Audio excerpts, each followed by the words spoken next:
The 5th graders at sea set up a trout tank to learn about the fish, how they related to our betta fish, and how they can help us understand water environments.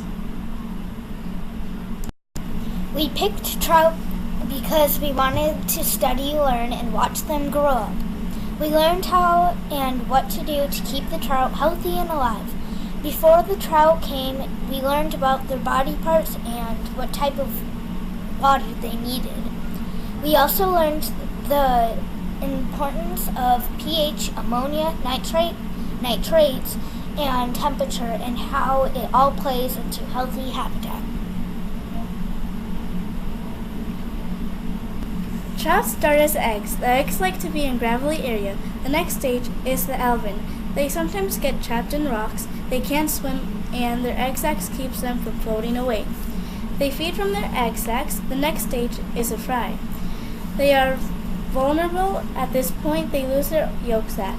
They still can't swim. They like to hide in shallow water with lots of weeds. The next stage is the fingerlings or parr. Once the fingerlings get stripes, they become parr. The next stage is a juvenile. It is an adult that is too young to spawn. The final stage is the adult.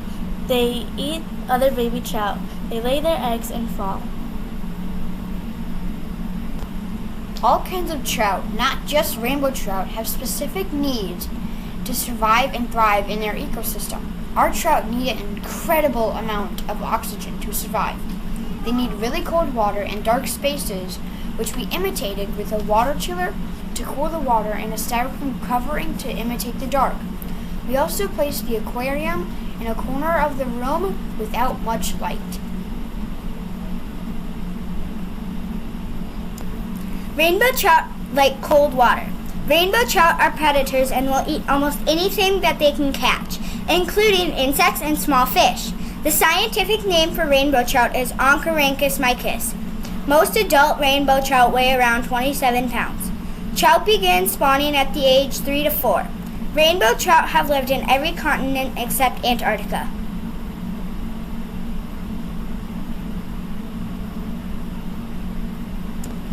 This is what the setup looks like at our school. You'll notice the aquarium is covered with styrofoam on the top and sides to provide insulation and keep the water at a steady temperature of 50 degrees.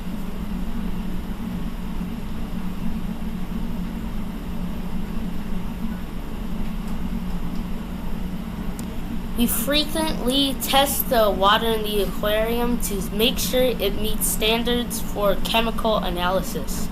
When we test the water, we take 5 milliliters of water from the fish tank. Then we add the testing solution and do what the instructions say to do and see what the levels of ammonia, nitrates, and pH levels are. We do these tests because if the water is not right, our trout can die, which is the opposite of what we want.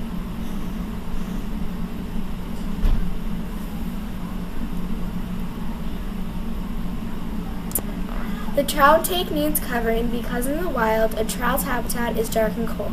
The covering uses styrofoam, which acts as an insulator in this case, so the trout can stay cold, creating a great habitat for the trout.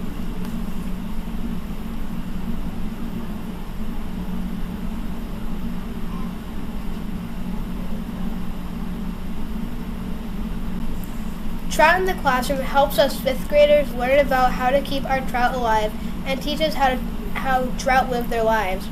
The Trout in the Classroom also teaches us about indicator species and helped us practice having responsibilities, especially because the trout are delicate.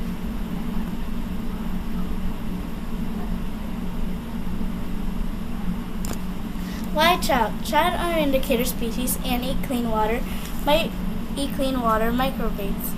They cannot survive in dirty water, so they indicate whether a lake is clean or not based on the health and pollution of the trout. Also, trout are endangered species, so we want to help them revive in the environment. Humans cause trout to die by destruction, pollution of their habitats, and overfishing them. Now we need to revive the trout, or trout will face extinction.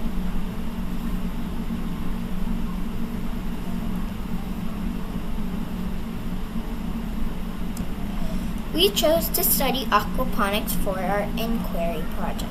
We wanted to see what would happen if we created a closed-loop system with the addition of plants.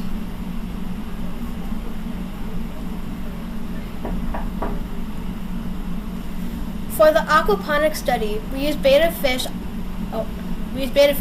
Aquaponics uses the fish waste combined with the water in the aquarium to grow plants. The water contains nutrients that help the plants grow, and in turn, the plant cleans the fish's water.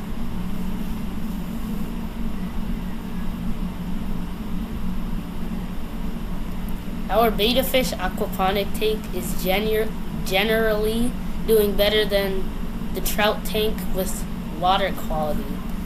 When comparing chemical analysis of trout water to aquaponic water, the aquaponic water is healthier.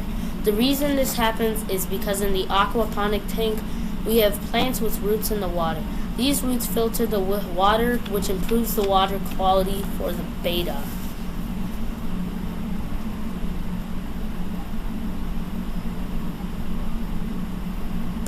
With the betta fish, we found out that the water levels are better in the tank for the betta.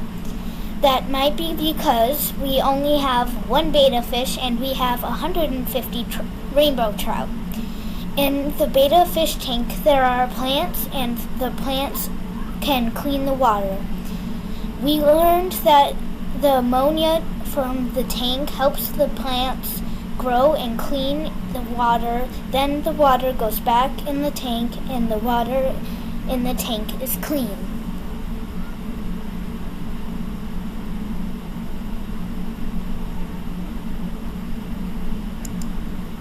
We have found that the levels of ammonia, nitrate, and nitrates in the aquaponics tank are better than the tap water at our school. The plants at the top of the tank really made water better and healthy. If we could find a plant that could stand in really cold water, plants would deal with a lot of the problems we experience with our trout tank. If we could add plants to the trout tank, what would the levels of chemicals be?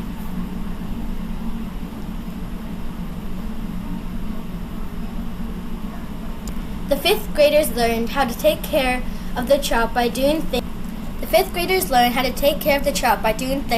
Like testing the water levels, feeding them, and some of the fifth graders even got the chance to do water changes. The fifth graders also learned that the indicator species are important because they make a big impact on the environment. It's important to have people educated about indicator species so we can keep the environment clean for generations. We learned how the nitrogen cycle works and how fish play an important part by making the ammonia. We also learned that without stocking, the trout population would die out because they would not survive.